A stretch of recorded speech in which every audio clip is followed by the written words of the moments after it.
要搵嘢開道門。後邊嗰啲正題我應該基本上知嘅，除咗最後嗰度。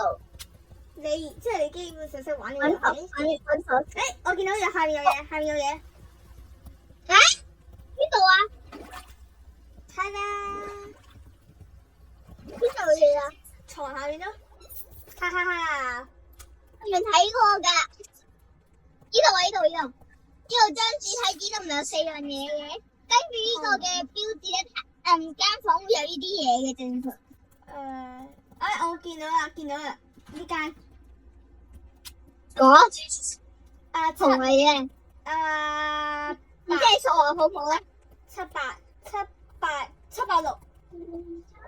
呢度。哇，咁都得嘅。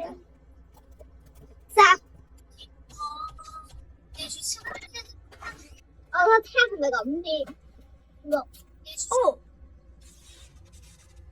你係啊？呢度有咩較點嘅顏色就點邊啲線。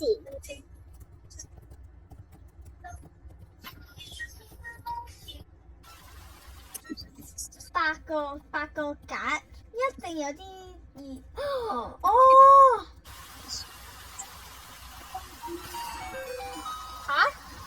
咩事啊？你聽唔聽到有聲啊？聽唔聽到有聲啊？我唔知我做咗啲咩嘢咯。開咗道門，你做咗啲咩啊 ？Oh my god！點解開咗道門嘅？我唔知我頭先識咗一個咯。而家查啊！要唔一個咁試啊？試咩啊？試密碼咯。要唔一個咁試啊？冇，咁又冇。你知唔知咁樣試嘅話有排試嘅？但係我大概諗到啲嘢嘅，等。係啊，諗唔到啊！救命啊！唔會咁容易啊嘛？咩啊？會唔會係？你試下咪知咯，我點知嘅？唔會咁容易啊嘛？你咪試下咯。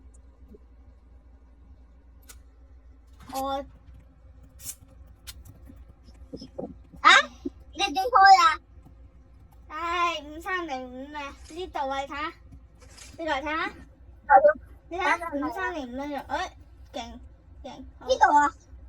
呢度啊？呢度。我就咩5305啊？呢度啊，5305啊。出嚟嘅啞鈴。係啊。